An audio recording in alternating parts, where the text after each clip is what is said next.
स्वागत है दोस्तों आपका एक बार फिर अपने इस YouTube चैनल में दीपा पांडे के साथ।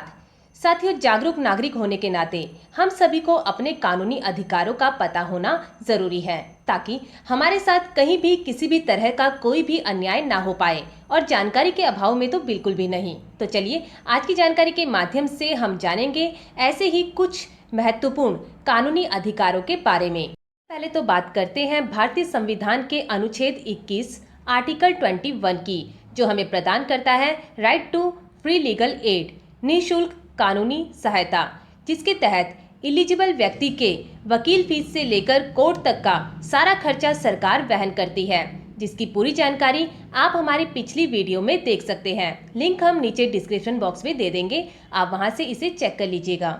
हम आपको बता दें कि अपराध दो प्रकार के होते हैं, एक बेलेबल ऑफेंस और दूसरा non bailable offence. Bailable offence में जमानत लेना, बेल लेना आपका कानूनी फंडामेंटल राइट होता है, यानी मूल अधिकार होता है, जिसमें आपको गिरफ्तारी के बाद अगर आपको थाने लाया जाता है तो आप सीधे थाने से ही अपनी जमानत ले सकते हैं। इसके लिए आपको एक बेल बॉन्ड साइन करना होता है और जमानत की राशि को जमा करना होता है। अगर पुलिस आपको जमानत देने से इनकार करती है तो ऐसे में पुलिस के खिलाफ कार्यवाही होती है और उसको जेल भी भेजा जा सकता है पुलिस अधिकारी को।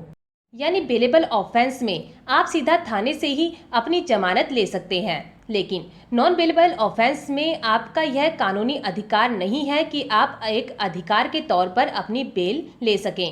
यहाँ पर जब पुलिस आपको गिरफ्तार करती है और गिरफ्तार करने के बाद 24 घंटे के अंदर कोर्ट के सामने आपको पेश करती है, तब आप अपने वकील के थ्रू कोर्ट में अप्लाई कर सकते हैं बेल के लिए। यहाँ कोर्ट की डिस्क्रिशनरी पावर है नॉन बेलेबल ऑफेंस में कि वह या तो बेल आपको दे सकती है या फिर नहीं। नॉन बेलेबल ऑफेंस में बेल लेना आपका अधिकार नहीं है, लेकिन बेलेबल ऑफेंस में यह आपका फंडामेंटल राइट है, और अगर पुलिस आपके इस फंडामेंटल राइट को वॉयलेट करती है तो इसे रॉन्गफुल कन्फाइनमेंट कहा जाएगा, जिसके लिए पुलिस अधिकारी को जेल तक हो सकती है।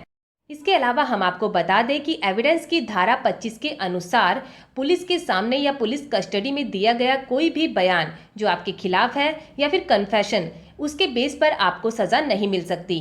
पुलिस के सामने दिया गया कोई भी बयान पूर्ण रूप से अमान्य होता है, उसकी कोर्ट में कोई भी मान्यता नहीं होती है, चाहे वह आपने लिखित में दिया हो या सिग्नेचर ही क्यों ना हो। लेकिन आप पुलिस की कस्टडी में अगर मैजिस्ट्रेट के सामने कोई बयान देते हैं तब ही केवल वह मान्य होता है। साथियों, आपके लिए यह जानना भी ज़रूरी है कि अगर कोई व्यक्ति पब्लिक प्लेस पर, सार्वजनिक स्थान पर कोई भी अश्लील हरकत करता हुआ, जैसे अश्लील गाने गाता हुआ या शब्दों का उच्चारण करता हुआ या फिर कोई भी रिएक्शन करता हुआ पकड़ा गया, तो उसे आईपीसी की धारा 294 के तहत 3 महीने तक की सज़ा, जुर्माना दोनों हो सकते हैं, जो कि एक संगीन यानी कॉग्निजेबल ऑफेंस है, परंतु बेलेबल ऑफेंस भी है। साथियों, हम जानते हैं कि प्रॉपर्टी हमें दो प्रकार से प्राप्त होती है। एक होती है सेल्फ एक्वायर्ड, यानी हमने अपनी खुद की मेहनत से उसे बनाया होता है, और दूसरा होती है एंसेस्ट्रल प्रॉपर्टी, यानी पैतृक संपत्ति, जो हमें पीढ़ी दर पीढ़ी वंशानुगत प्राप्त होती है। प्रॉपर्टी मूवेबल भी हो सकती है और इमूवेबल भी। तो हम आपको बता दें कि माता पिता ने अगर कोई संपत्ति खुद अपनी मेहनत से बनाई है, यानी उनकी सेल्फ एक्वायर्ड प्रॉपर्टी है, तो उस प्रॉपर्टी पर उनके बेटा, बेटी या आगे पोता का कोई भी अधिकार नहीं होता।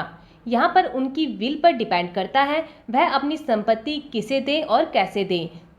यानी कोई भी बेटा या बेटी अपने माता पिता की खुद कमाई हुई प्रॉपर्टी पर अपना अधिकार नहीं जमा सकते। साथियों, हम आपको बता दें कि एंसेस्ट्रल प्रॉपर्टी के साथ साथ माता पिता की कोई भी ऐसी प्रॉपर्टी जिसकी उन्होंने विल नहीं बनाई और विल बनाए बिना ही उनका देहांत हो जाता है, उस प्रॉपर्टी पर चाहे वह मूवेबल हो या इमूवेबल प्रॉपर्टी हो, यानी उनकी मकान, प्लाट या बैंक में कोई एफडी है या फिर ऐसी कोई भी पैसा जो उनके नाम पर है, उस पर उनके बेटे के साथ साथ उनकी बेटी का भी समान अधिकार होता है, जो कि हिंदू सक्सेशन अमेंडमेंट एक्ट 2005 में दिया गया है। तो साथियों, आज की जानकारी के माध्यम से हमने समझा कुछ महत्वपूर्ण कानूनी अधिकारों को। इन टॉपिक्स पर डिटेल के लिए नीचे लिंक हमने डिस्क्रिप्शन बॉक्स में दिया है, आप वहां से इन टॉपिक्स की डिटेल जान सकते हैं। साथ ही कानूनी अधिकारों से संबंधित एक और वीडियो हमने पहले आपसे शेयर की थी, उसका लिंक भी हमने नीचे डिस्क्रिप्शन बॉक्स में दिया है, आप वहां से उसे पूरा सुन सकते हैं। तो किसी नई जानकारी के साथ आपसे फिर मुलाकात होगी, तब तक के लिए नमस्कार।